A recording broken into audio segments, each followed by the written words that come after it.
All right, I'm not gonna lie, this is probably one of the easiest characters to do a character guide for because Kaiju number 8 has no weapons and no uniparts. You literally can't equip them because as part of his passive skill it says you can't equip them. And so we don't have to go over those at all, and normally that takes a good portion of the video to go over the different weapon types and unipart sets and stuff like that.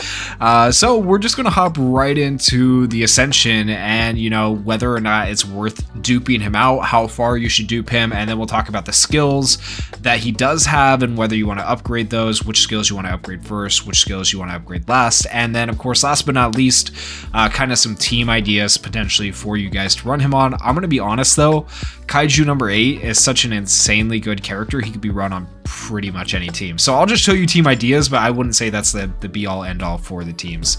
So if you get him to dupe 1 or ascension level 1, after activating normal attacks, this unit's ultimate gauge gains plus 30.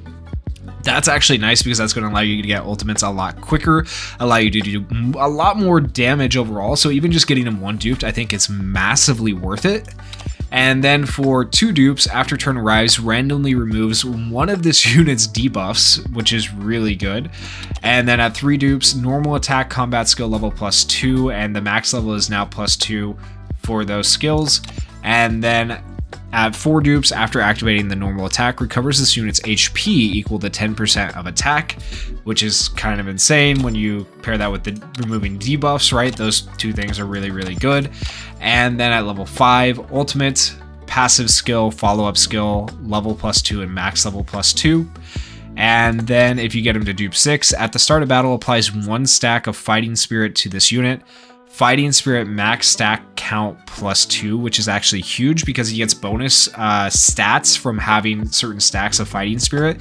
I'll show you what those stats are here when we get to the skills, but that is actually massive. So basically what this does when you get him duped out is it allows Kaiju number 8 to become more self-contained. He doesn't really need a healer as much because he's going to be able to heal himself. He doesn't need somebody to be able to remove debuffs because he can do that for himself. He gives himself defense, he gives himself extra stats and stuff like that at dupe 6. But in general, if I was talking about where you want to at least get him duped to, I would say probably get him at least dupe 1 because that's going to give you the extra ultimate gauge, which can allow you to do so much more damage. And then I think getting him dupe 2 is also nice for the debuffs, but then beyond dupe 1 is probably my recommendation, but if you wanted to go for dupe 2, but beyond dupe 1 and dupe 2, I would say these other things are nice, like the HP recovery and stuff like that, but it's only 10% HP recovery. You might as well go all the way to dupe 6. So it's either go for dupe 1, go for dupe 2, or go all the way to dupe 6. I probably wouldn't stop at 3, 4, or 5 along the way.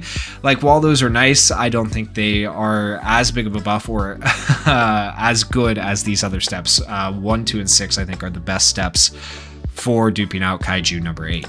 Now, as for his skills, we'll start with the additional passives you get from hitting certain level milestones. At level 40, you get Unyielding Tenacity. This unit's attack gets plus 20%. At the start of battle, applies defense plus 35% for 3 turns to this unit. So once again, becoming a little bit more self-contained the more you get him leveled up, where he doesn't need to rely on others. And then his level 60 passive, Full Power Fist. This unit's crit rate plus 19%. This unit's ultimate damage plus 15%, so just more damage for him. And then at level 80, Kaiju's Hardened Skin. This unit's speed plus 16%.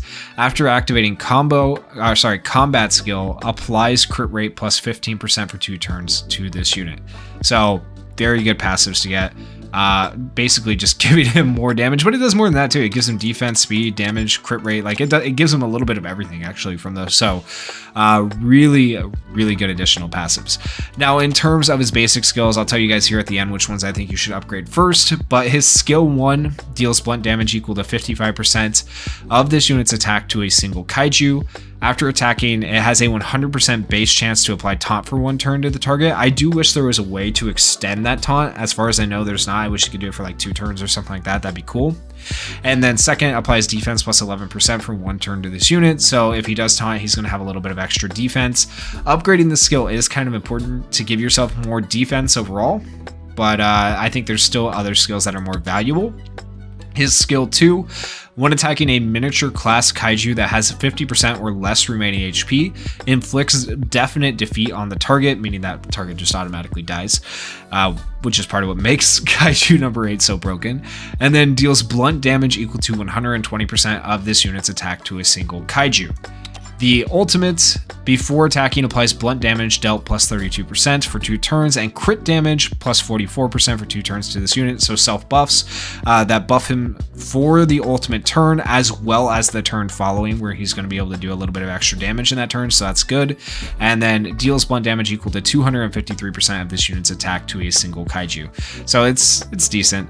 And then his follow-up skill, just like everyone else, it deals blunt damage equal to 66% of the unit's attack to a single kaiju.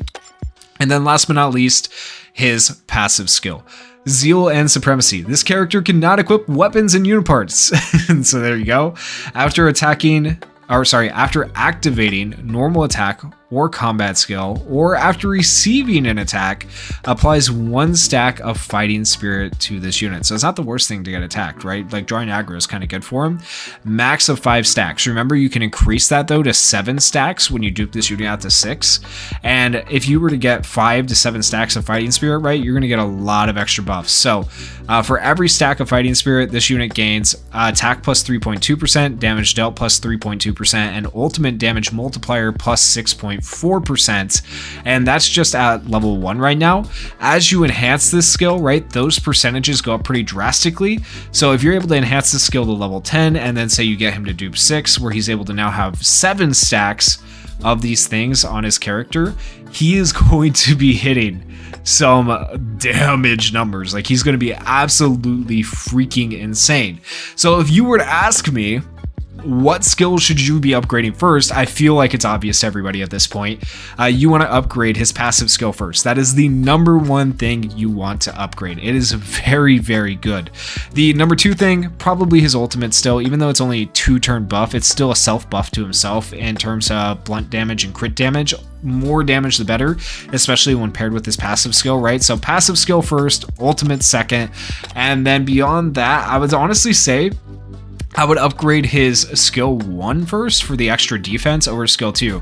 Every other time I've done like a character guide, I would say probably skill 2 before skill 1, because there's more benefits to upgrading skill 2. But in this case, there's actually more benefits to upgrading the skill 1 for Kaiju number 8, because that extra defense is going to be helpful, especially if you're trying to receive attacks to build up your stacks of the fighting spirit, right? So in general, the upgrade order, just to reiterate, is going to be passive skill first, ultimate skill second, normal attack third, and then I would do your skill 2 or your combat skill, and then last but not least your follow-up skill, because your follow-up skill literally does not matter. Okay, so that's basically everything you need to know for Kaiju number 8 and how you're going to build him, whether or not you should dupe him out. Now let me show you guys like 2 potential teams that you might possibly want to run him on. Okay, so the team I've been running him on is just, honestly, this is like so basic, but you know, it's a hard-hitting team. If you can run Reno and Kaiju number 8 together, or Gen and Kaiju number 8 together, like, it's going to allow you to do some really good damage, some really good things. So Kaiju number 8, just like with any other hard hitter, Mina there to buff, you have Kikuru there for the debuff with the defense down. This team works really well, has pretty decent synergy, so this is one team I might recommend to you. The other team, and I've shown both these teams in other character build guides, but like we are kind of limited on characters, so some characters are going to overlap between build guides and teams, right? The other option, it's pretty similar in what you have here, just Akari's in here now as an option instead of Reno. If you happen to not have Reno, maybe you only have 2 of the 5-star units from the start of the game. You could also switch out Shinomiya. Shinomiya doesn't have to be the character that you run. It's just kind of nice to have the different traits here, right? Between the blunt, the slash damage, the range damage, like all that stuff there. So just some ideas for teams. Once again, Kaiju number 8, though, I said this earlier on, can literally fit onto pretty much any team with any character you want. He is that broken, that good.